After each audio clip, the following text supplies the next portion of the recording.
লখিমপুৰত আৰ্যভট্ট বিজ্ঞান কেন্দ্ৰৰ বিজ্ঞান প্ৰদৰ্শনী।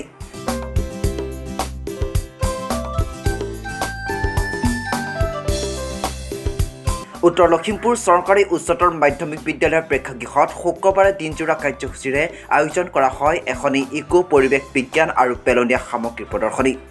লখিমপুৰ আৰ্যভট্ট বিজ্ঞান কেন্দ্ৰৰ উদ্যোগত অনুষ্ঠিত এই প্ৰদৰ্শনীখনত ফিতা কাটি শুভা উদ্বোধন কৰে উত্তৰ লখিমপুৰ চৰকাৰী উচ্চতৰ মাধ্যমিক বিদ্যালয়ৰ অধ্যক্ষা দীপালী হাজৰিকাই।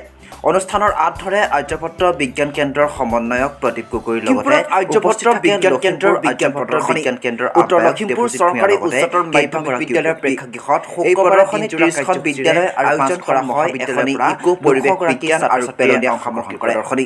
17 মে আমি লখিমপুৰ জিলা আৰ্যভট্ট বিজ্ঞান কেন্দ্ৰৰ তৰফৰ পৰা আমাৰ এনভাইৰনমেণ্ট এডুকেশ্যন প্ৰগ্ৰেমৰ আণ্ডাৰত লখিমপুৰ জিলাভিত্তিক আমাৰ বিজ্ঞান যিটো আমাৰ হেৰি হয় প্ৰদৰ্শনী, ইকো ক্লাববিলাকৰ যিটো প্ৰদৰ্শনী এইটো আয়োজন কৰিছে। ইয়াতে আমি 35খন বিদ্যালয়ৰ ইতিমধ্যে ছলিড ৱেষ্ট মেনেজমেণ্ট আৰু ভাৰ্মি কম্পোজৰ ওপৰত দুদিনীয়া প্ৰশিক্ষণ কাৰ্যসূচী হৈছিলে। তাৰ এই 35খন স্কুলে 35খন বিদ্যালয়ে বা মহাবিদ্যালয়ে পৰৱৰ্তী পৰ্যায়ত তেখেতলোকৰ অনুষ্ঠানত কেনেধৰণে কামবিলাক কৰিলে তাৰ ওপৰত আমি এটা ফ'ল' আপ অৰ্থাৎ এখন প্ৰদৰ্শনী আমি আজি অনুষ্ঠিত কৰিছোঁ। ইয়াৰ বাবে আমাৰ এনভাইৰনমেণ্ট এডুকেশ্যন প্ৰগ্ৰেম আৰু এষ্টেকৰ তৰফৰ পৰা পুঁজি যোগান ধৰা হৈছে। আমি এই 30খন বিদ্যালয় আৰু 5খন মহাবিদ্যালয়ৰ প্ৰায় সকলোৱেই আমাৰ ইয়াতে অংশগ্ৰহণ কৰিছে আৰু ৰাতিপুৱা 10 বজাত আমি প্ৰদৰ্শনীখন উন্মোচন কৰিলোঁ আৰু আমাৰ প্ৰায় 4 বজালৈকে প্ৰদৰ্শনীখন চলি থাকিব। ইতিমধ্যে সকলোবিলাকে ধুনীয়াকৈ নিজৰ মডেলবিলাক উপস্থাপন কৰিছে।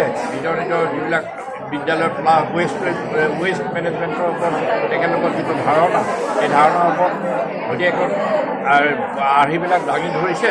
মই সেইকাৰণে অতিমাত্ৰা ভাল পাইছোঁ যে আচলতে কামবিলাক ওলোৱাটো ভাল হৈছে, কামবিলাক নিজৰ বিদ্যালয়ত ভালদৰে কাম কৰিছে। গতিকে মই সেইকাৰণে সকলোকে ইয়াৰ মাধ্যমেৰে সকলোকে ধন্যবাদ জ্ঞাপন কৰিছোঁ। আৰু আমি ইয়াতে আজি যদিও আমি প্ৰদৰ্শনী এখন এটা প্ৰতিযোগিতা নহয়, তথাপি ইয়াৰ পৰা আমি এটা দল নিৰ্বাচন কৰিম, যিটো দলে অহা বিশ্ব পৰিৱেশৰ দিনাখন গুৱাহাটীত যিটো কেন্দ্ৰীয়ভাৱে বিশ্ব পৰিৱেশ দিৱস অনুষ্ঠিত হ'ব তাত প্ৰথমটো হোৱা দলে অংশগ্ৰহণ কৰিব। যদিও প্ৰদৰ্শনী প্ৰতিযোগিতা নহয় বুলি কৈছোঁৱেই, তথাপি আমি ইয়াতে প্ৰদৰ্শনী হ'লেও প্ৰতিযোগিতা যদি নাথাকে তেতিয়াহ'লে কামবিলাক ভালমতে নহয়, কাৰণ আমি ইয়াতে আওপকীয়াকৈ প্ৰতিযোগিতা বুলিও ক'ব পাৰি। গতিকে এই হিচাপতে আমি ধুনীয়াকৈ সকলোৱে আহিছে। প্ৰায় আমাৰ 340জন এতিয়ালৈকে 340জন প্ৰতিযোগী আমাৰ ইয়াতে অংশগ্ৰহণ। লখিমপুৰৰ পৰা ৰাতুল নেওগৰ ৰিপৰ্ট, আছাম ফ্ৰণ্ট।